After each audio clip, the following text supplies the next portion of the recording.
Good morning and peace be upon you wherever you're tuning in from. My name is Qasim Rashid, and this is the Qasim Rashid Show here on Sirius XM Urban View, channel 126, the most awesome show in the multiverse. We've got a phenomenal show lined up. We're going to have Portland City Councilwoman Angelita Morillo joining us. And you're probably watching what's happening in Portland. Trump is painting a narrative that Portland is falling apart, it's being destroyed, it's being overrun by violent criminal gangs. And then you go to Portland and you see people dressed up in giant chicken suits, giant zebra outfits, shark outfits, prancing and parading outside the fascist ICE facility. And you're just seeing absurdity from these ICE fascists and brilliant mockery from Portlanders. I think they're called Portlanders in response to that mockery. And I'm excited and privileged to have Angelita Murillo join us because she is a rising star. Not just in Portland politics, but I think she's going to have the potential to have a national voice one day. She brings that energy to the table. If you've watched her speeches before, she is already being called the People's Congresswoman in Portland. We're going to talk about what's happening on the ground in Portland, and this is a nationwide lesson because the fact is that this man in the White House, what's left of the White House, he's already destroyed the East Wing. He is using these models in Portland, in Chicago, in Memphis, in DC to deploy nationally. And I guarantee you he will deploy nationally on a much more aggressive level in the coming months, definitely at some point next year. And I think what Council Murillo is going to share with us are lessons on what each of us should be doing right now to prepare. And then when the inevitable happens, how we counter these fascists in the most effective way possible. Before we bring her on, I want to share a clip. It's a 7-minute clip, a little bit longer, but every word is riveting. It's a word from Zohran Mamdani, who is on the cusp of becoming the mayor of New York City. In doing so, he would be one of the youngest, if not the youngest, and definitely would be the first American Muslim to be mayor of the largest city in the United States of America and one of the largest in the world. And as a Muslim American candidate myself, let me just preface this. I'm not a current candidate, but I've been a candidate in the past, and who knows what the future holds. Every word this man is saying is true. Anti-Muslim hate and Islamophobia is such an accepted and celebrated form of bigotry in American politics, a bipartisan, celebrated form of bigotry. It is revolting and nauseating. And the journey that Zohran takes you on in just a few short minutes is one that I predict this will be one of the defining speeches of his career and one of the most relevant speeches in modern American history. People are going to study this because of the way he articulates this issue, the struggle, and overcoming that struggle. So take a moment, listen to Zohran's words, and then we're going to go to break. And after we come back from break, we will have Portland City Councilwoman Angelita Morillo listen to these words by Zohran Mamdani first. 6 years ago, shortly after I had announced I was running for assembly, a well-meaning Muslim uncle pulled me aside. He smiled softly and looked at me with care. In a quiet voice, he told me I did not have to tell people I was Muslim. His eyes kind, his beard proud, and his face heavy with the implication of the unsaid. I had not learned the lesson that he had been taught, time and again. It is the lesson that safety could only be found in the shadows of our city, that it is in those shadows alone where Muslims could embrace the fullness of our own identities, and that if we are to emerge from them, then it is in those shadows where we must leave our faith. These are lessons that so many Muslim New Yorkers have been taught again and again. And over these last few days, these are the lessons that have become the closing message of Andrew Cuomo, Curtis Sliwa, and Eric Adams. Yesterday, Andrew Cuomo laughed and agreed when a radio show host said that I would cheer another 9/11. Yesterday, Eric Adams said that we can't let our city become Europe. He compared me to violent extremists, and he lied when he said that our movement seeks to burn churches and destroy communities. The day before that, Curtis Sliwa slandered me from a debate stage when he claimed that I supported global jihad. And every day, Super PAC ads imply that I'm a terrorist or mock the way I eat, push polls that ask New Yorkers questions like whether they support invented proposals to make halal mandatory, or political cartoons that represent my candidacy as an airplane hurtling towards the World Trade Center. But I do not want to use this moment to speak to them any further. I want to use this moment to speak to the Muslims of the city. I want to speak to the memory of my aunt, who stopped taking the subway after September 11th because she did not feel safe in her hijab. I want to speak to the Muslim city worker, whether they teach in our schools or walk the beat for the NYPD. New Yorkers who all make daily sacrifices on behalf of this city only to see their leaders spit in their face. I want to speak to every child who grows up in New York marked as the other, who is randomly selected in a way that rarely feels random, who feels that they carry a stain that can never quite be cleaned. Growing up in the shadow of 9/11, I have known what it means to live with an undercurrent of suspicion. I will always remember the disdain I faced, the way my name could immediately become Mohammed, and how I could return to my city only to be asked in a double-mirrored room at the airport if I had any plan of attacking it. And since I was very young, I have known that I was spared the worst of it. I was never pressured to be an informant like a classmate of mine. I have never had the word terrorist spray painted on my garage as one of my staff had to endure. My mosque has never been set on fire. To be Muslim in New York is to expect indignity. But indignity does not make us distinct. There are many New Yorkers who face it. It is the tolerance of that indignity that does. Since I announced my candidacy for mayor 1 year ago yesterday, I've sought to be the candidate fighting for everyday New Yorkers, not simply the Muslim candidate. I've carried these indignities with me each moment of this race, doing so all the while as the first major Muslim candidate for mayor in New York City history. I thought that if I could build a campaign of universality, I could define myself as the leader I aspire to be, one representing every New Yorker, no matter their skin color or religion. I thought if I worked hard enough, it would allow me to be that leader.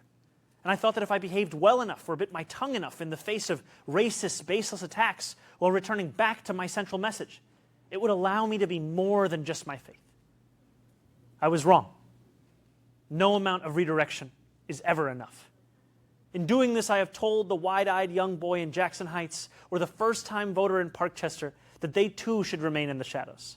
I am becoming that same uncle who took me aside. No more. The dream of every Muslim is simply to be treated the same as any other New Yorker. And yet for too long we have been told to ask for less than that and to be satisfied with whatever little we receive. No more. For as long as we have lived, we have known that no matter what anyone says, there are still certain forms of hate acceptable in this city today. Islamophobia is not seen as inexcusable. One can incite violence against our mosques and know that condemnation will never come. Elected officials in this city can sell T-shirts calling for my deportation without fear of any accountability. The consequences are stark. More than 1 million Muslim New Yorkers exist in this city only to be made to feel as if guests in our own home. No more. We stand on the precipice of an election, but that is not what today is about. We know that in less than 2 weeks, we will say goodbye to a disgraced former governor and our current indicted mayor. The bigger question is whether we are willing to say goodbye to something much larger. It is whether we are willing to say goodbye to anti-Muslim sentiment that has grown so endemic in our city that when we hear it, we know not whether the words were said by a Republican or by a Democrat. We know only that it was spoken in the language of the politics of this city. In an era of ever-diminishing bipartisanship, Islamophobia has emerged as one of the few areas of agreement. And while I appreciate all who have rushed to my defense over the past 2 days, I think of those Muslims in this city who do not have the luxury of being the Democratic nominee, who do not have the luxury of being deemed worthy of solidarity. While my opponents in this race have brought this hatred to the forefront, this is just a glimpse into what so many Muslims have had to endure every day across the 5 boroughs that we call home. And while it would be easy to say that this is not who we are as a city, we know the truth. This is who we have allowed ourselves to become. A question lies before each of us. Will we continue to accept a narrow definition of what it means to be a New Yorker that makes smaller the number of those guaranteed a life of dignity? Will we remain in the shadows, or will we together step into the light? There are 11 days remaining until Election Day. I will be a Muslim man in New York City each of those 11 days, and every day that follows after that. I will not change who I am. I will not change how I eat. I will not change the faith that I am proud to belong to. But there is one thing I will change. I will no longer look for myself in the shadows. I will find myself in the light. Thank you.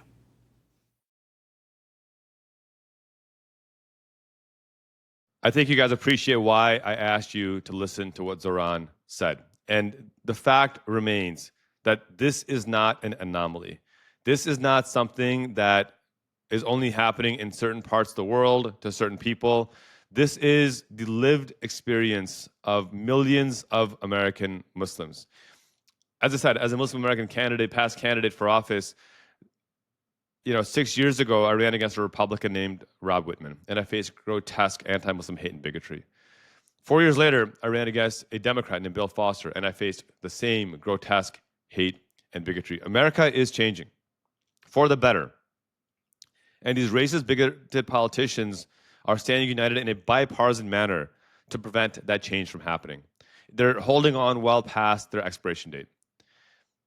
Mamdani's message of unity and compassion, of stepping out into the light, that's the future we need in this country. It's long past time we shed this bipartisan white supremacy where people like Whitman and Foster continue to perpetuate their own hatred and bigotry under the guise of democracy. And instead, after shedding that hate, we embrace meaningful humanity, meaningful justice, meaningful unity, as leaders like Zohran Mamdani exemplify.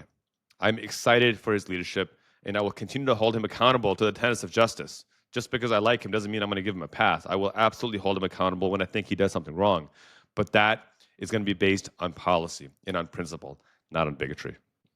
Welcome back to the Qasim Rashid Show. I'm so excited to welcome our guest this week, Angelita Morillo, who is a councilwoman for the city of Portland. And the reason why I wanted to have her on was, one, she's got a phenomenal story. We'll talk about that in just a second. But unless you've been living in a cave on Mars, you've probably noticed that Donald Trump is using the military to occupy cities, sending ICE fascists after Americans. A recent report by ProPublica found that ICE has already detained more than 170 U.S. citizens, nearly all of Latino ethnicity, notwithstanding the hundreds, if not thousands, of immigrants that they've detained without due process of law. Another study found that 93% of the people they're detaining have no violent criminal record whatsoever. More than 60% have no criminal record whatsoever. And that delta is not to say that I'm okay with criminals being out there. It's to contrast with the Trumpian claim that he's only going after violent people. He's not. He's going after everyone, brown, Latino, and black in general. So it's disgusting, and that's why it's important we have leaders like Angelita here with us. Thank you for spending some time with us today. Thank you so much for having me. I'm really grateful to be here this morning and to cover some of these really hard but important issues with you. One of the reasons I really wanted to have you on is because you're a leader in the Portland community. And I think it's important for people to understand that much of what's happening in the country right now is, sure, it's the result of failures on the federal level. But much of what we can stop and slow down by throwing, sand in the gears of what's happening can be done on the local level. And you've been a leader in the community, leading the charge. I've talked to several people about you behind your back, and and the consistent answer I get is that she's the people's councilwoman. I mean, that's a brand. I don't know Wow, that's if so you're. nice. Yeah, I don't know if you knew that, but that's kind of like I've talked to people who don't know each other, and when I brought you up, that was a consistent answer I got. Yeah, yeah, she's the people's councilwoman, and people trust you. Uh, Before we get into kind of what you're doing specifically in kind of building out the community, what's your superhero origin story? What made you decide, you know what, enough of this crap. I need to do something more than what I'm doing right now, and that involves running for office. Oh man, wow, that's so many nice things at once. I don't know if I can handle it, but superhero origin story. Definitely don't think of myself as a superhero, but I like that too. My family's originally from Paraguay in South America, and we moved to the US when I was 4. So obviously, all the immigration stuff that's happening right now really impacts me and my family. And I'm the only immigrant on our city council right now, but I also have colleagues who have parents and grandparents who are immigrants too. So I think this issue really impacts all of us. I'm also the first city councilor who's openly talked about my experience being homeless through part of college. I was homeless for about a year when I was in college, and um, I saw I worked in City Hall for a few years. I did constituent services for the first Black City Councilwoman, and I learned a lot about local government then, especially from her. She was very progressive. She was trying to hold the police accountable, and she was actually framed by the local police for a hit and run that she didn't do. So there was just like a lot of violence and stuff that she faced, and I definitely knew that if I chose to run for office and I got in, that I would face similar things eventually because they're going to go after progressive women of color. Obviously, we face very different things. She's a Black woman, I'm Latina, all of those things.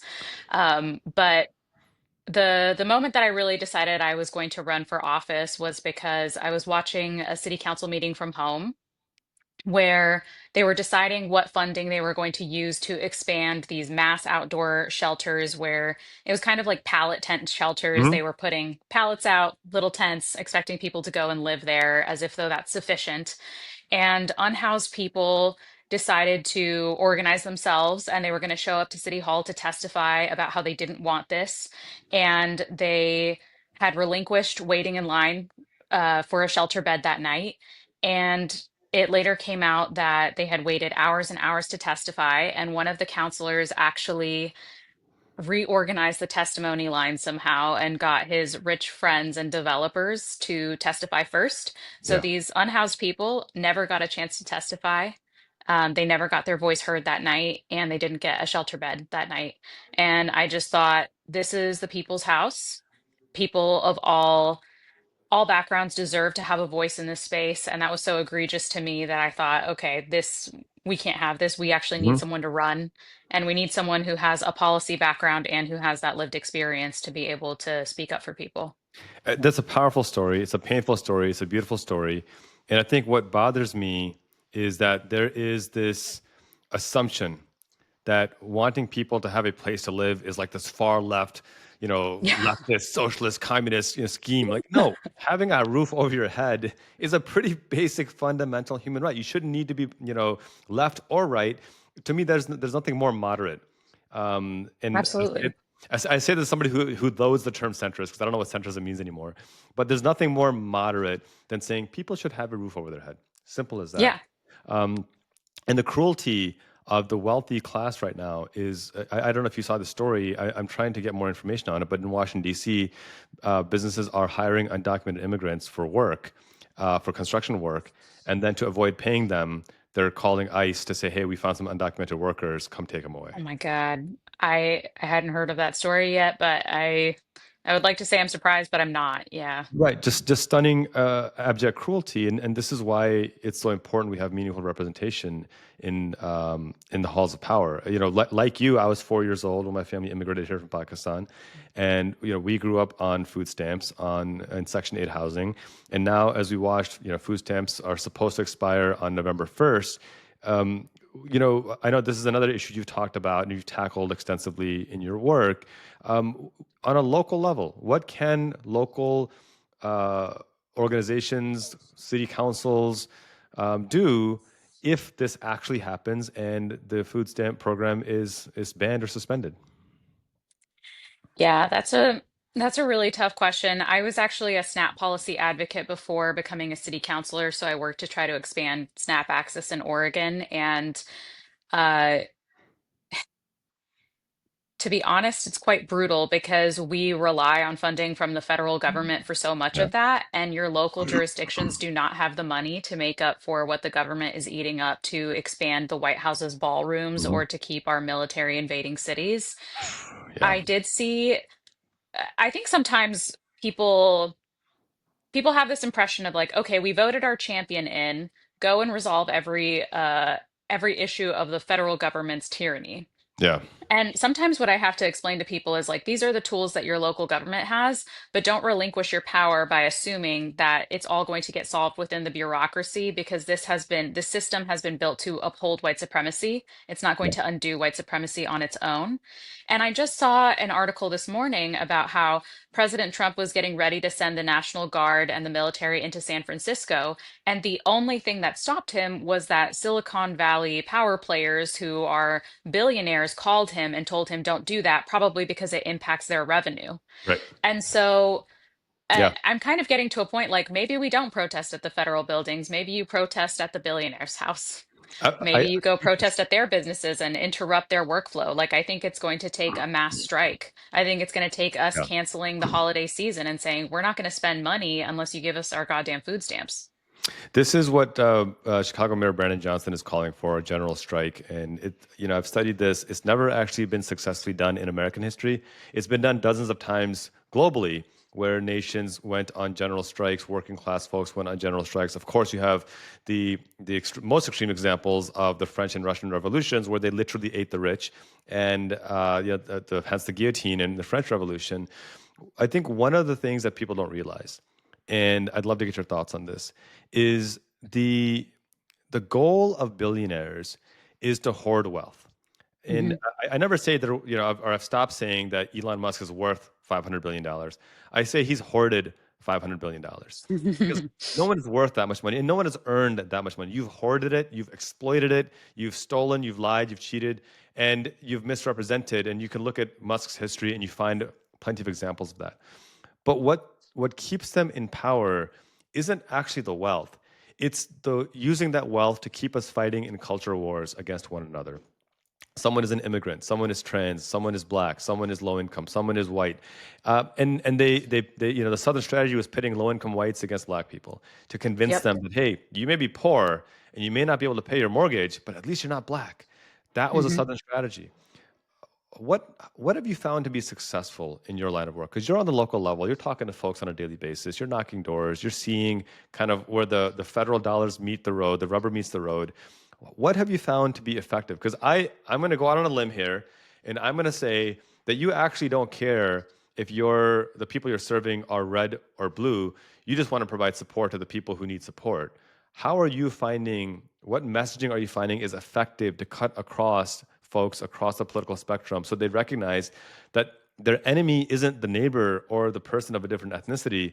Their enemy actually are the billionaires fighting these class wars against us. That's, so our city council positions are nonpartisan, so we're not Democrat or Republican, anything like that, although I am a democratic socialist and openly so.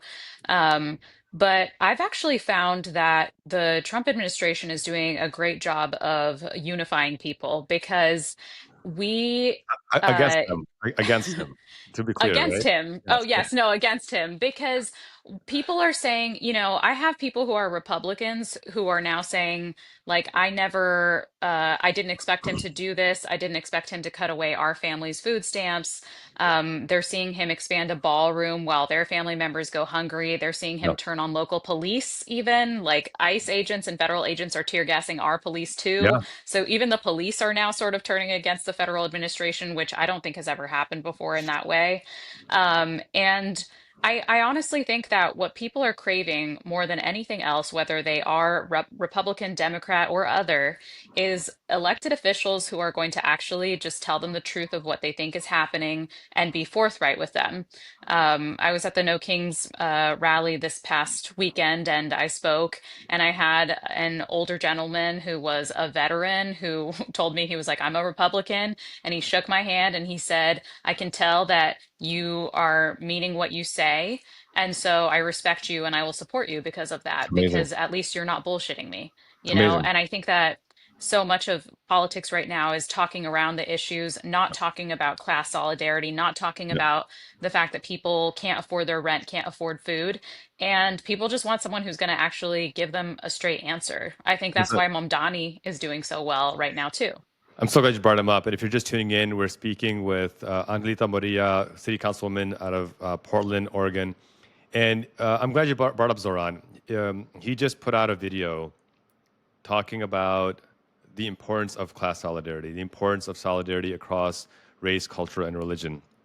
And how when he first got into politics 6 years ago, he's an immigrant like you and I. I mean, he's from Indian descent from Uganda. And how when he first ran for office 6 years ago, he was advised by the uncles at the mosque that, son, just stay in the shadows about your faith. You don't need to tell them you're Muslim. Just go out and do what you need to do. And he said I almost bought into that, and I did for a while. And it's a very painful story. I want everyone. We're going to actually air it a little bit. We actually aired it a little bit earlier in the show, and I think everybody has already heard it by now. But it's this kind of dual boat syndrome, is what like to call, a lot of folks have called it this, that as an immigrant, your feet are constantly in two different boats. You go to your birth country and you're never fully from your birth country anymore. And you go to your new country, your adopted country, your home, and you're never fully American, right? There's always that hyphenated aspect of it. It's something that I've struggled with, not in a sense of identity crisis, but in a sense of how do I truly demonstrate that being an American is completely aligned with being Pakistani in my case as well? That there's no contradiction between the two. How do I address that question in the back of people's minds that wouldn't come up if they were, German American or French American or Italian American, but suddenly if it's an ethnic American, right, Latino or Asian or African, suddenly the question comes up again, I guess throwing it back to you, I know this is something that you've come across, especially as you've won elections, which is amazing, and as you continue to run for office. How do you address that? How do you tell folks? And I guess I want you to answer this, talking to the young people in our communities who have those hyphenated identities about how do they navigate these waters? Because I feel like it's getting even more and more volatile as we go forward. I think the answer is just to never shrink yourself because that is ultimately what people want from us. They want us to shrink, they want us to feel intimidated. And if we don't occupy space in these places, then people don't get to see other people that look like them, that sound like them, that have our experiences. So each person that chooses to embrace our heritage and where we came from and who we are and why that made us special, I think that that encourages other people to do the same. And Yeah. I have a very, as an immigrant, I have a very sentimental feeling about America in many ways, even though I feel sort of betrayed by this country at this time as well. I shared a story about this on my TikTok at some point, but my mother, when we first came to the US, it was me, my mom, my sister, and we had no furniture, we had no belongings. And the one thing we had on our apartment was a massive American flag on my bedroom wall because to my mom, that was a moment that said, we've made it. My daughters are in America. They're going to have a bright future. And Yeah. we have, right? Like her daughter's an elected official now. That's the American dream, Amazing. Yeah. that I'm getting to serve my community in that way. Um, but but I think that that's really special, and we shouldn't shrink away from that. I mean, I love that, but and this is again the cynic in me comes out too because I share that frustration. On one hand, we're told, "Why don't you assimilate to our country and respect our values?" And then we run for office, and in your case, get elected, and then it's like, "Well, you're changing our culture, you're changing who we are." Well, which one do you want, right? Do you want us to assimilate in a way that is aligned with the constitutional values of due process, of democracy, of voting, of popular vote? Or do you want us to hide? Like what they're actually saying is assimilate by voting for us and just doing what you're told. And that's the part that just it rubs me the wrong way. It actually angers me because it's like when a rich wealthy white guy said America isn't great, you made him president. But when a brown woman or a black woman or brown man or black man says America can do better, they're told leave the country, get out of this country if you hate this country so much. And I'm getting animated because it's the contrast is so deliberate. And then you've got these Absolutely. fascists like Stephen Miller, whose own family, by the way, is talking about how if the policies he's enacting now, the anti-immigration policies, the white supremacy policies that he's enacting now, were in effect when his Jewish ancestors came here from Europe, they would be banned as well. And so, Oh like, my there's God. this phenomenal hypocrisy that these folks don't seem to understand. And I think maybe because they don't care. I think they think that access to I think they think that proximity to white supremacy is protection from white supremacy. And going back to Mamdani, I did a response video to these four mosque uncles, I'll call them, who are clearly supported by Cuomo, and they're doing a Muslims Against Mamdani campaign. It's like it's Oh my pathetic. gosh. It's so pathetic, but they're doing it because I think they think that they'll be spared by fascism, and Yeah. that's just not the case. So I don't really have a question. It's really more of a rant there. But to form that into a question, one thing we saw in the last election from both of our demographics, South Asian and Latino, is a shift rightward towards MAGA Trumpism. I have my ideas, but would love your thoughts. What caused that? Why did that happen, and how do we fix that? Yeah, I think in the Latino community, there's definitely, unfortunately, we have a white supremacy problem where Latinos are very anti-Black and have an issue. Yeah. I think it's that same thing of when you assimilate to American culture, what does that mean in a country that was founded on slavery and white supremacy? Right. It means that you join in on the harm so that you can say, look at them and not me. Hmm. And I think that is kind of historically the thing that people gravitate towards when they feel afraid that they are going to be targeted. I don't know if people really pieced it together that way, but when the Irish and Italians assimilated into whiteness after World War II, then suddenly that solidarity with Black Yeah. people went away Yeah. and they turned. And so I think that Latinos are having a serious reckoning right now in our community, realizing that us turning against our other neighbors is not going to protect us. In fact, it is actively harming us. And I think you're right. I painted kind of a rosy picture because to me, we have to stand strong in order to survive. I don't actually think we have a choice. I get Yeah. tons of hate mail, anti-immigrant hate mail, Yeah. and I even get hate mail from Florida, which I'm like, dang, a city councilor in Portland, Oregon, you're really paying Impressive. attention Yeah. because That's some people yeah. in my city don't know who I am. But But yeah, points to be uh, civically engaged. Okay. Yeah. yeah, yeah. But I think that, like, as a survival mechanism, we don't have a choice other than to just hold the line and stand strong right now. Yeah. But I think that is an issue within our community is that we don't understand that our liberation is tied to others. And I think that some people are realizing that a little late. If you're just tuning in, we're speaking with Angelita Morillo, City Councilwoman from Portland, Oregon. How much of that do you think, kind of this anti-Black streak that you just talked about, because it's also in the South Asian community, there's absolutely an anti-Black streak in the South Asian community, and anyone who denies that is probably anti-Black and pretending that they're somehow exempt from it. Um, how much of that is due to the legacy of Western colonialism and imperialism? And I say that because I'm in Pakistan. I was born in Pakistan up until 1947. Pakistan and India were one country occupied by the British for centuries, Hmm. and a lot of the white supremacists, the whitening creams that are huge in black and brown countries, the need to have lighter skin, especially for women. Right, a dark skinned woman is like a kiss of death. Um, and it's a lot of it can be tied to local culture for sure, but a lot of it can also be tied to the legacy of British colonialism and imperialism. Is that a factor in Latino communities, and to what extent? Oh, absolutely. I mean, I can only speak for my community in Paraguay, but we had a dictator for 30 years who was installed, partially installed by the United States government. They like funded him to take over and they tried to wipe out the indigenous population. You'll see a lot of Paraguayans that try to distance themselves from their indigenous Guarani Wow. roots because, they're seen as a lower class of people, even though there's a weird pride in the Guarani people as well. But it's a survival mechanism, right? Yeah. Everyone pretends that we're all just Spaniard, and it's like, well, no, Yeah. everyone Yeah. in Paraguay is quite mixed. Yeah. So I think that there's some of that. And I also think that a lot of people that I've spoken to who did vote for Trump who actually regret it. And if Yeah. you're listening and you're one of those people, I am happy to fold you in. Okay, like any enemy to fascism is a friend of mine at this point, Yeah. and that's fine.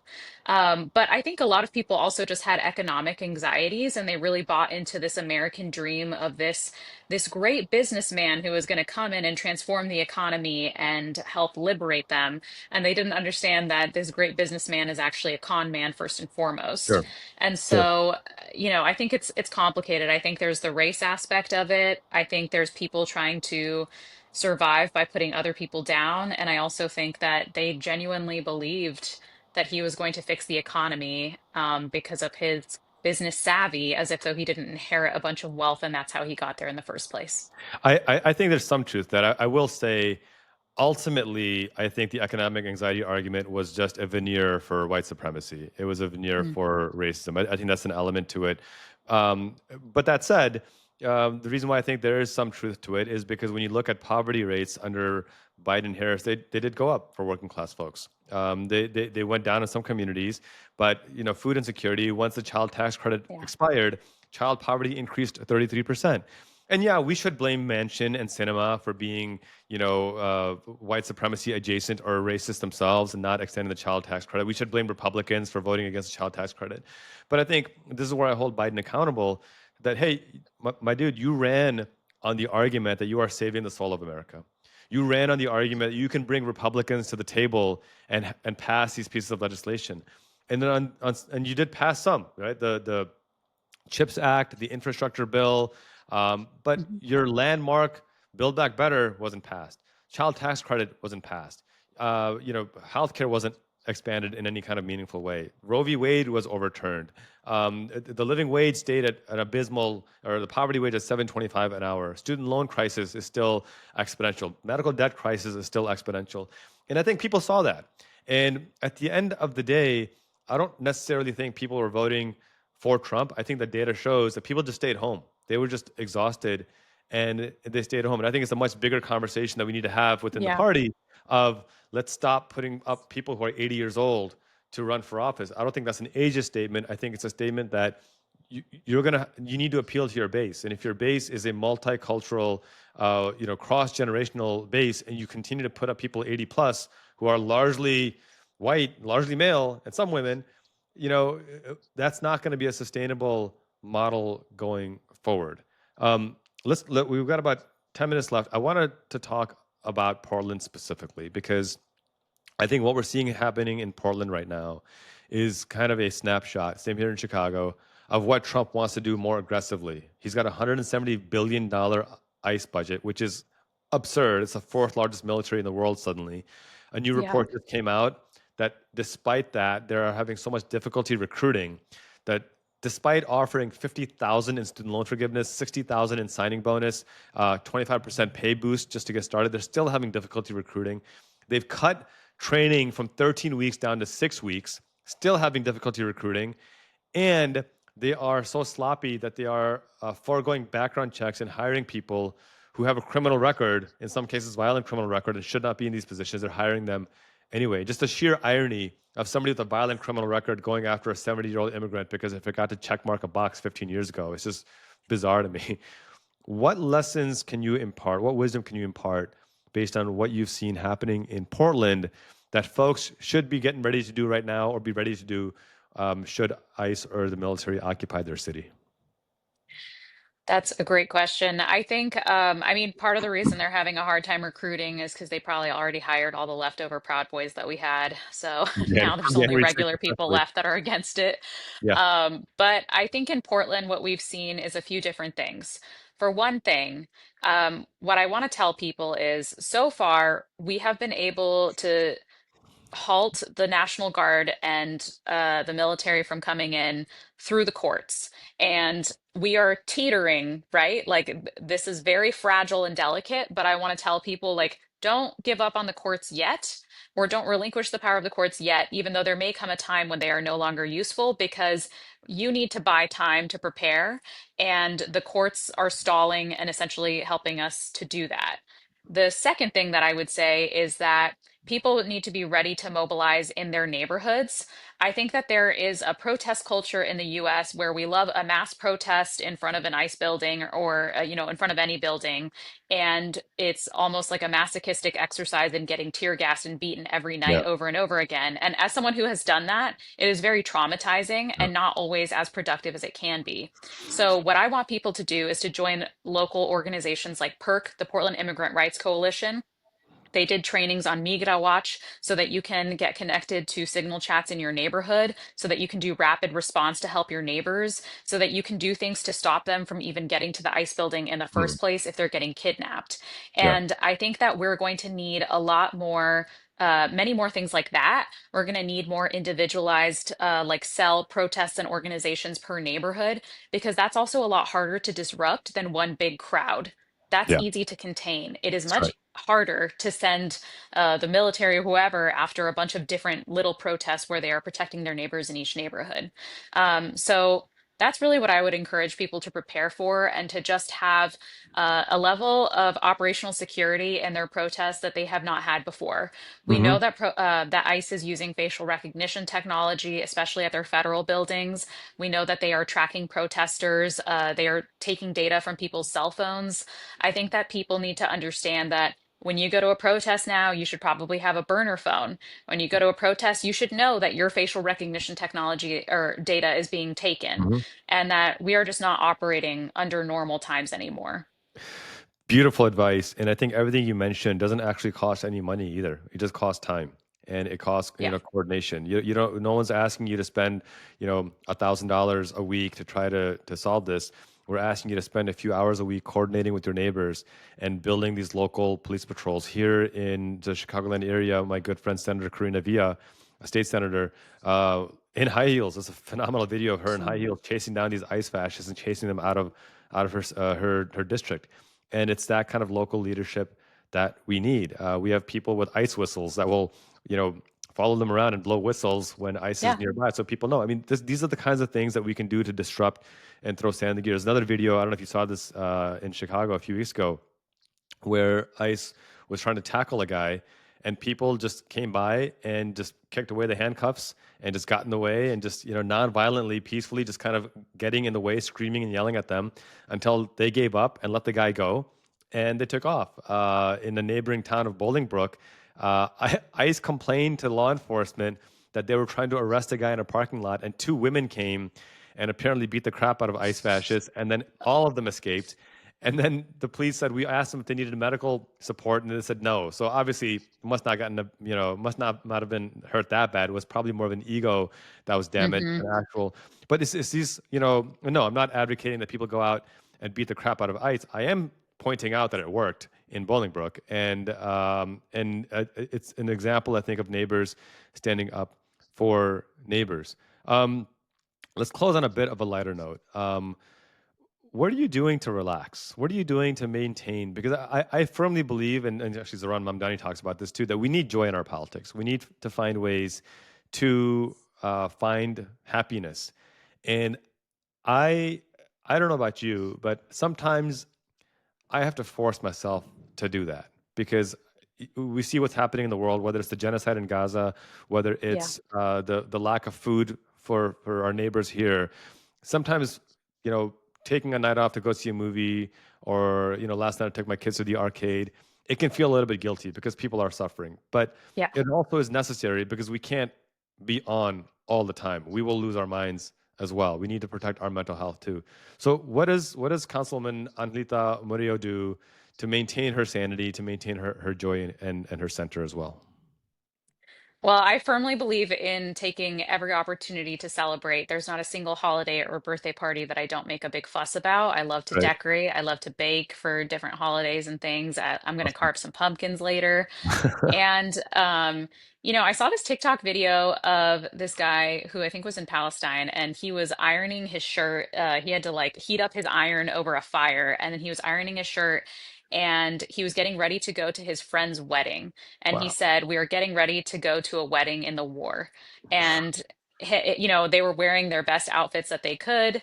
This man, you could tell in the video, he was clearly in love and like so excited to get married to his future bride. And there are people who are struggling and they find joy. Humanity always finds joy no matter how difficult or hard a situation is. And that's the only thing that allows good people to persevere in these moments. So I think you're absolutely right. If we don't take time to do that, then we will not have, you can't remember what you're fighting for if you don't take those moments to do that. And I admired that so much. And so I completely agree with you. We need to take moments to celebrate so that we can sustain the fight because this is going to be our lifelong work Yeah. and we are going to win, but it's going to be hard. I love that. And I love that comment that the the celebrations are to help us remember what we're fighting for.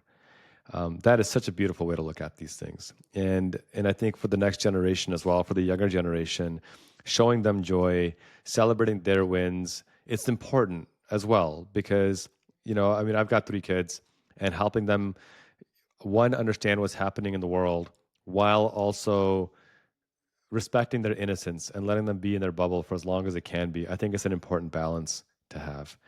So thank you for saying that. A final couple minutes. Councilwoman, how can folks support you? How can they get in touch with you? You are the people's councilwoman. That's the phrase now, and we're going to stick with that. How can folks get involved with the work you're doing and elevate the work that you're doing?